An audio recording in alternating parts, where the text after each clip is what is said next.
Hello friends, आप देख रहे हैं आपका चैनल शेयर बाजार विद आयुष। और दोस्तों बात करेंगे इस वीडियो पे आज यानी 17 जनवरी के मार्केट्स के बारे में। आज बाजार काफ़ी जोरदार क्रैश हमको होते हुए नजर आए। जी हाँ, निफ्टी करंटली अभी देखिए बाजार बंद होने में 4-5 मिनट है, लेकिन निफ्टी अभी करंटली 462.75 पॉइंट्स नीचे ट्रेड कर रहा है। 2.10% ऑलरेडी दोस्तों निफ्टी नीचे है। आज निफ्टी की ओपनिंग हमको देखने को मिली, जो प्रीवियस क्लोज था वो था करीबन 22,032 का, लेकिन उसके सामने दोस्तों निफ्टी क्लोज होता है करीबन 21,647 पे। निफ्टी की ओपनिंग दोस्तों आज कहां पर होती है 21,647 पे, और उसके बाद दोस्तों निफ्टी हाई लगाता है 21,851 तक। बट हम कह सकते हैं वो गेंस बाजार होल्ड नहीं कर पाया, जितना भी मतलब रिकवर हुआ उसको होल्ड नहीं कर पाया, और 21,559 का आज आपको बाजार का लो लगता हुआ नजर आया। तो बाजार में ओवरऑल यही है कि देखिए ट्रेंड जो है वो डेफिनेटली थोड़ा सा आप नेगेटिव के साइड आपको होता हुआ नजर आया। और उसके पीछे का रीजन क्या था, उसके पीछे का प्रॉपर रीजन है दोस्तों आज निफ्टी बैंक। आज के दिन दोस्तों बैंक निफ्टी ऑलमोस्ट 4.22% का फॉल दिखा देता है। जी हाँ, 4% से ज़्यादा आज बैंक निफ्टी दोस्तों यहाँ पर टूटता हुआ नजर आया। और आप कह सकते हैं बैंक निफ्टी के अंदर जो गिरावट है वो बस बढ़ती जा रही है। वो बैंक निफ्टी के अंदर कहीं भी रिकवरी के साइन हमने थोड़े बहुत भी नहीं देखे, और बैंक निफ्टी लगातार दोस्तों आज स्लिप होता गया। और इसीलिए अगर आप अभी बैंक निफ्टी का आज का ओपन देखेंगे तो वो था 46,573 का, हाई था 47,212 का, तो थोड़ा बहुत रिकवरी, लेकिन 45,979 का आज इसका लो है। एंड अभी 46,76 पे बैंक निफ्टी चल रहा है। तो बैंक निफ्टी के अंदर हमें रिकवरी कहीं भी नहीं देखी। पर बैंक निफ्टी जितना क्यों गिरा, बिकॉज आज बैंक निफ्टी का सबसे बड़ा जो कॉन्स्टिट्यूएंट है वो है HDFC बैंक। वहां पर हमने आज भारी कट देखा, करीबन 8.53% दोस्तों HDFC बैंक गिरा है। कब याद आता है आपको कि HDFC बैंक इतना गिरता हुआ नजर आया? शायद तक नहीं आएगा। लेकिन कल दोस्तों कंपनी के नतीजे निकल कर आए, और नतीजे हम कह सकते हैं बाजार को पसंद नहीं आए, और बाजार ने यहाँ पर बड़ी गिरावट दिखा दी। वैसे तो दोस्तों जो इसका ADR था वो भी गिरता हुआ नजर आया, और हम कह सकते हैं कल अमेरिकन मार्केट्स में भी फॉल देखने को मिला। लेकिन स्पेसिफिकली अगर आज बाजार को इतना नीचे लेके जाने में किसी का हाथ है तो वो दोस्तों HDFC बैंक है। बिकॉज याद रखिए, जब सबसे बड़ा यहाँ पे निफ्टी का कोई पार्ट गिरता है तो ऑब्वियसली बात है निफ्टी में भी गिरावट देखने को मिलेगी। और HDFC बैंक में आज हमको एक फ्री फॉल देखने को मिला है। ओवरऑल करीबन 8.11% करेंटली डाउन है। तो इस प्रकार का दोस्तों आज मार्केट में आपको आज सिनेरियो क्रिएट होता हुआ नजर आया है। और HDFC बैंक के कारण जो बाकी सारे बैंकिंग स्टॉक्स थे, भले वो ICICI हो, SBI हो, कोटक हो, एक्सिस हो, इंडसइंड हो, bank of Baroda, PNB, union bank, Canara bank, IOB, हर एक बैंक के अंदर आपको आज गिरावट देखने को मिली है।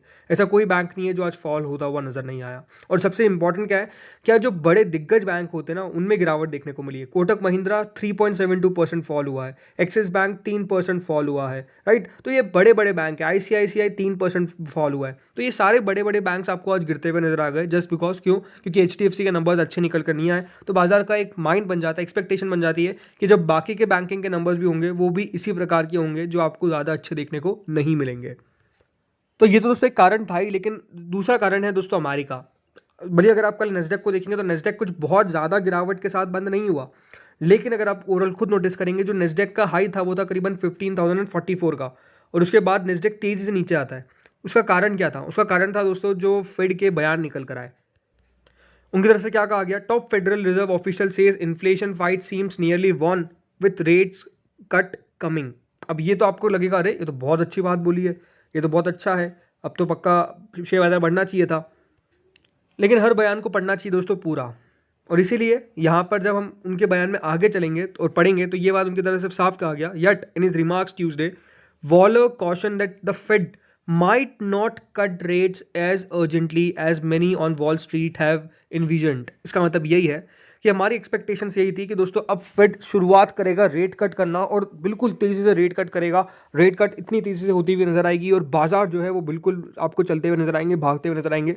बाजार चले भी, ऐसा भी नहीं है कि बाजार चले नहीं, लेकिन दोस्तों हम कह सकते हैं कि जितना हम तेजी से सोच रहे थे कि फेड की तरफ से रेट कट होंगे, ऐसा हो सकता है कि पॉसिबल हो ना हो। इसका मतलब ये है कि हो सकता है कि सही में इस बार फर्स्ट हाफ के अंदर आपको ज़्यादा रेट कट देखने को ना मिले, या फिर हो सकता है कि जो फर्स्ट हाफ है उसके अंदर रेट कट देखने को भी मिले तो एक से ज़्यादा रेट कट नज़र ना आए।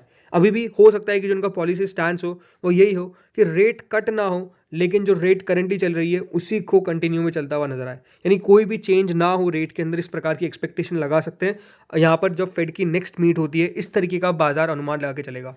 तो इसका मतलब ये है कि अभी रेट कट के बारे में जो हम सोच रहे थे कि 6 रेट कट हो सकते हैं इस पूरे साल के अंदर, हो सकता है कि इस प्रकार की चीज़ ना हो।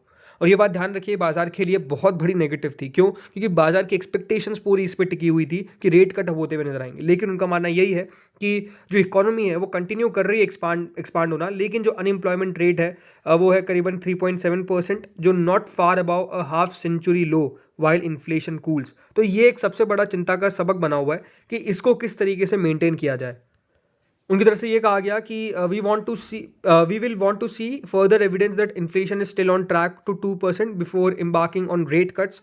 We can take our time to make sure we do this right, he said. मतलब उनका मानना यही है कि अभी आपको वेट करना चाहिए थोड़ा बहुत, जब तक वो इन्फ्लेशन का 2% का टारगेट अचीव नहीं करेंगे तब तक वो वेट करेंगे किस तरीके से फिर रेट कट्स करनी है, और उनका जो टारगेट है वो उसी पे जाएंगे। उन्होंने कहा कि हम we can take our time, हम अपना समय ले सकते हैं और हमको कंफर्म होना, श्योरिटी लेनी है कि किस तरीके से हम सही कर रहे हैं। तो ये जब बाहर निकल कर आएंगे तो आपको पता ही है बाजार में गिरावट स्वाभाविक सी बात है वो बनती हुई नजर आया, इसीलिए आज पूरा एशिया फॉल होता हुआ नजर आया।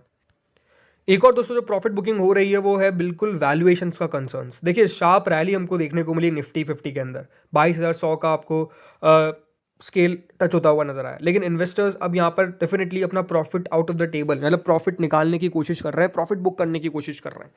इसीलिए दोस्तों जो कंसर्न्स है वो किस पर है, वो कंसर्न्स है कि किस तरीके से जो वैल्यूएशन है मिड कैप और स्मॉल कैप की वो स्ट्रेच हो चुकी है, और इसीलिए वहाँ पर जो सेलिंग है वो देखने को मिली है। डोमेस्टिकली अभी भी इकोनॉमी जो है वो बढ़िया कर रही है, कॉर्पोरेट अर्निंग्स अच्छी निकल कर आ रही है, ये सारे पॉजिटिव्स है, बट ये सारे इन द प्राइस है, मतलब बाजार ने ऑलरेडी इन पर रिएक्शन दे दिया है। इसलिए दोस्तों जो मिड और स्मॉल कैप है वो हाईली ओवर वैल्यूड हो चुका है, और इतनी तेजी सस्टेन यहाँ पर, मतलब इतने वैल्यूएशन वहाँ पर सस्टेन शायद ना हो पाए। इसलिए दोस्तों जो लिक्विडिटी है वो सिस्टम में ज़रूर है, लेकिन अभी भी प्रॉफिट बुकिंग की एक्सपेक्टेशंस पूरी लगा के चला जा रहा है, और ये माना जा रहा है कि some profit booking and moving the money to fixed income can be considered now. इसका मतलब ये है कि इक्विटी थोड़ा सा अब हो सकता है कि आपको उतना अच्छा सौदा नज़र ना आए, इस प्रकार की एक्सपेक्टेशंस लगा के चल रहे हैं जियोजित फाइनेंशियल सर्विसेज वाले। तो ये साफ दिखता है कि दोस्तों मार्केट में थोड़ा सा जो ट्रेंड है वो बदलता हुआ नजर आ रहा है, और निफ्टी के अंदर भी गिरावट देखने को मिली, और पूरे ग्लोबल कंसेंसस यही आपको कि आज भी बड़ा फॉल देखने को मिला है।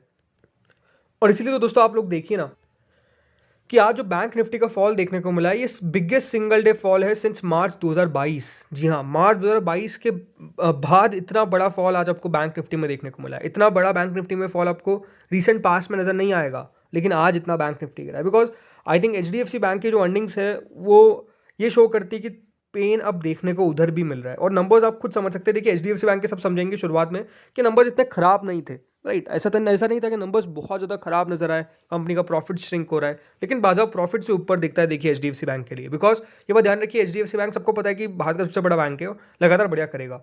लेकिन जो इंपॉर्टेंट चीज़ है, जो फॉल है वो इसके कारण बिकॉज उनका जो लोन ग्रोथ है वो थोड़ा सा अनइम्प्रेसिव है, राइट। इनका जो लोन ग्रोथ है, वो जो मार्जिन्स है वो बिल्कुल भी बाजार को पसंद नहीं आया, और जो बाजार मान के नहीं चल रहा था वैसे दोस्तों इनके नंबर्स निकल कर आ गए। 34% इनका प्रॉफिट बढ़ा है, लेकिन जो प्रॉब्लम है वो कहाँ पर है, इनकी लोन ग्रोथ और मार्जिन्स के अंदर। इसलिए जो ओवरऑल मार्केट है वो इस प्रकार से आपको आज देखने को मिला है। और यहाँ पर अब क्या एनालिस्ट सजेस्ट कर रहे हैं, उनका मानना यही है कि 21,650 से 21,500 एक की डिमांड जोन होना चाहिए बाजार का। बाय ऑन डिप कर सकते हैं इस जगह पे, लेकिन अगर आप मान के चल सकते हैं शॉर्ट टर्म में वीकनेस अगर बढ़ती है तो 21,000 से 20,800 के जोन भी आपको देखने को मिल सकते हैं। तो बजट से पहले बाजार में और गिरावट की एक्सपेक्टेशंस एनालिस्ट लगाकर चल रहे हैं। तो ये तो पूरा आज बाजार में हुआ, लेकिन इसके बाद दोस्तों आज एक खराब खबर निकल के आती है IEX पर भी, और ये कवर करना जरूरी है बिकॉज IEX के शेयर होल्डर्स के लिए आपको पता चलना चाहिए कि हुआ क्या है। आज करेंटली स्टॉक दोस्तों 9.51% फॉल कर गया, और स्टॉक पे हम कह सकते हैं बड़ी गिरावट आज आ गई। 155 का इसका ओपन था, 159 का हाई था, लेकिन स्टॉक 145.40 का आज का इसका लो लगता हुआ नजर आया। तो ऐसा हुआ क्या? तो फिर से वही प्रॉब्लम है कि दोस्तों मार्केट कपलिंग की खबर निकल कर आ रही है, और मार्केट कपलिंग का मतलब क्या है कि बेसिकली इसकी मोनोपोली जो है वो बेसिकली हो सकता है कि चला जाए इसके हाथ से। और मार्केट कपलिंग क्या होगी, जो पावर एक्सचेंज है ये इंपैक्ट कर जाएगा IEX को, बिकॉज याद रखिए IEX के पास अभी बिल्कुल प्राइस का एक इनके पास हथियार या फिर कह सकते हैं पावर है कि ये प्राइस क्रिएट कर सकते हैं जो भी है। लेकिन अगर दोस्तों सरकार मार्केट कपलिंग ले आती है पावर एक्सचेंज पे, तो दोस्तों IEX की जो अभी मोनोपोली है ना वो बिल्कुल इनके हाथ से चली जाएगी।